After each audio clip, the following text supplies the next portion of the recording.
Brain took money. I got money. Money. I got money. Talking. Always talking. Hi guys, welcome back to Social Work Annie. So today we're going to talk about finance and how to manage yourself financially as a full-time social work student or part-time social work student. So for myself, practically, obviously, I have a lot of responsibilities. I have children and I have a partner as well where we work together in terms of finance, and I was able to get support from him to financially be stable. But not everybody may have that, and some people might have to financially um, be independent themselves. So, what one thing about coming to UK is the positive that it brought for me is that I was able to get social work bursary.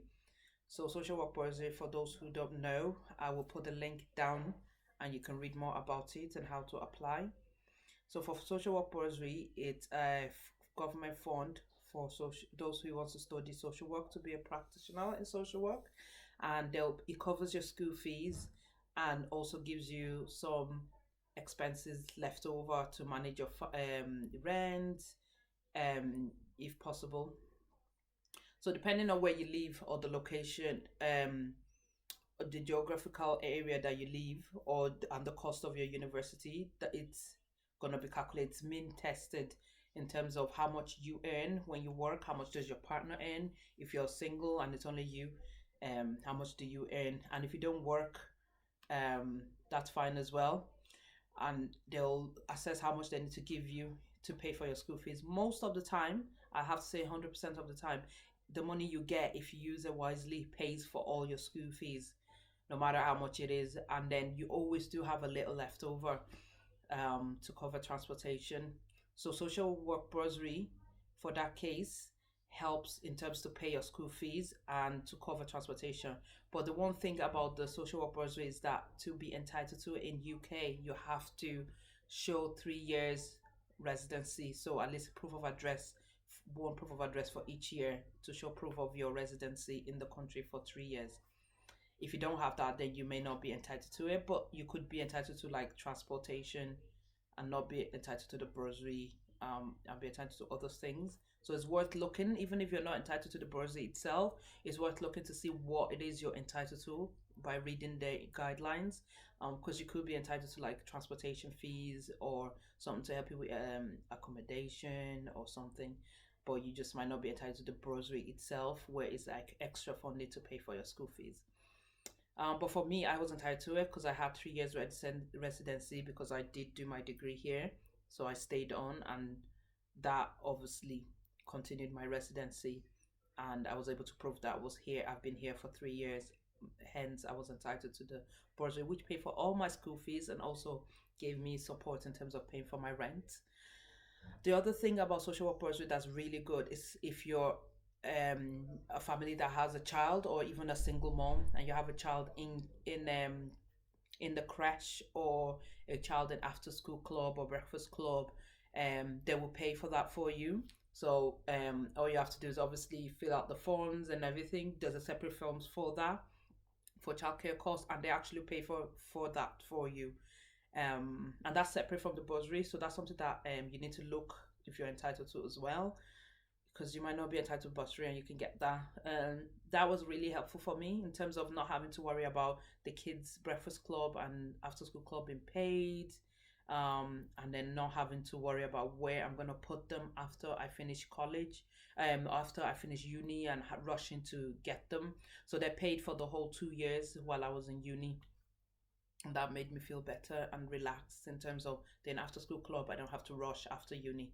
So the other way of that I what I did as well to manage my finance is, apart from my partner being solely responsible on bills and everything, I chipped in my own way. So in first year we went to university every single day. So the days during the week that we went in university I worked, and then the one weekend I work. So Saturday I usually work and then Sunday off.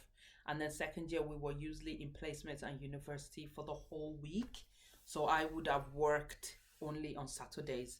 Now it might not work and might not be ideal for some people, but what I would advise is that before you get into the course, you need to make sure you've got that finance support from a family member, whereby if at any time you're stuck on money or rent or transportation fees, you'll get support from a family member, or you're able to pick up one Saturday shift that after accumulating end of the month, it'll pay cover your rent if it's not expensive, it'll cover some of your bills.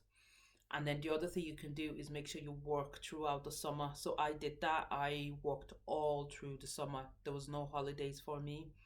And I found that helpful because then when I came to second year, I didn't have to worry that much because I've already worked in the summer and had savings. Whereas that means I didn't go on holiday that summer. My savings was calculated to go towards my rent, to go towards my bills.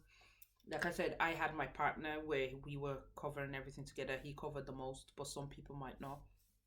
So that's something you can consider. Work through the summer, forget about holidays, and just think about achieving that certificate and qualifying as a social worker. And the summer money will help you forward. And social work bursary, if you're entitled to something, you could be entitled to anything. It's worth reading and looking through. You might be entitled to something. And then just be strong and work on weekends when you can. If you have assignments, what I did is like the week. So if I had an assignment due this week, I wouldn't work the week before that. I would work after the assignment has been submitted, or 2 weeks before the assignment has been submitted. I would work Saturday and Sunday. So I'll be uni Monday to Friday and work Saturday and Sunday. But when I have assignments, I don't work a week before the assignment because I need to solely concentrate on that assignment. So always put in mind that yes, you need to work and make money, but you're doing the course for a reason, and paying the school fees is not cheap, and get using your time even to do the course is not cheap. It's a lot of time that you're taking. So put that in consideration. And that's all. If you have any questions around how I manage my funding, if you have any more questions, pop it down and I will get back to you about it. If you have any question about social work bursary, I've got personal experience in that, around how I managed it and how me and my partner managed to get everything in terms of documentation and stuff like that. Pop a message down and I will get back to you about it. So in terms of what is the next agenda, so next week we're going to talk about looking for work and when should you start looking for work. How early is it too early to look for work? Because I know we all have different views around this area. I particularly do have a different view from other friends that I have who we study social work together, and look out for that. So hopefully next week we'll talk about employment and finding work once you qualify or before you qualify. Till next time, subscribe and like. Bye.